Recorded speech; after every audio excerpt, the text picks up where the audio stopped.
the hardest sound I ever had to do was the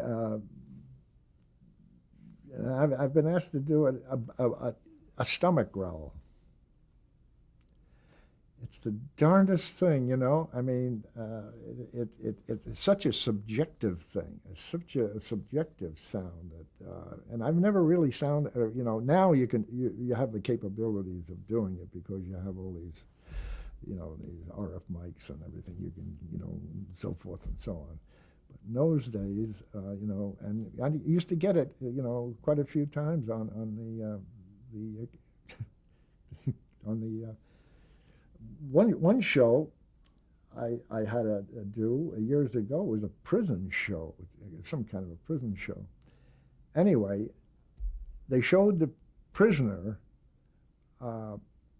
urinating in a gas tank of this car.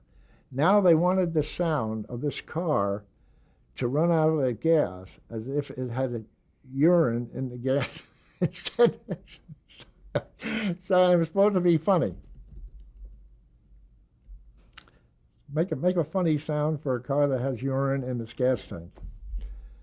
So that was a difficult sound.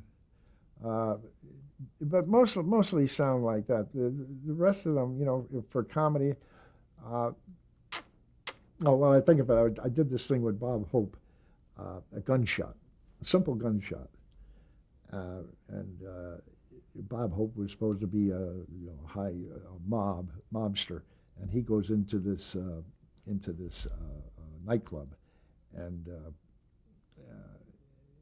his daughter's singing in this nightclub, and this horrifies him, and he finds that the owner is Lee Marvin, and so forth and so on, and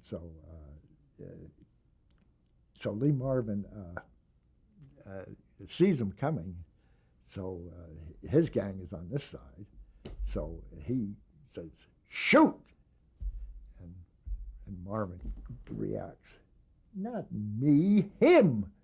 And then Marvin goes down.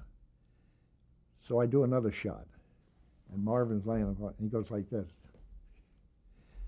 So that's all I needed. So I didn't do any more because if I did, the control room would scream. No, don't do that. That's not funny. That's not funny. So anyway, during the taping, the audience is in the studio and so forth, and they go, gunshot, pow!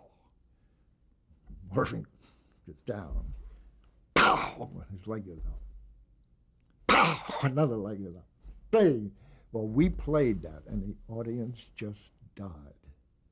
And Marvin played it to you know, so you have to know when to get out, and you had to know what, but it was just perfect. But all the time I was doing that, the control room was just screaming, "You'll never do this show again. You're lucky if you're going to have a job." And it went on and on and on and on.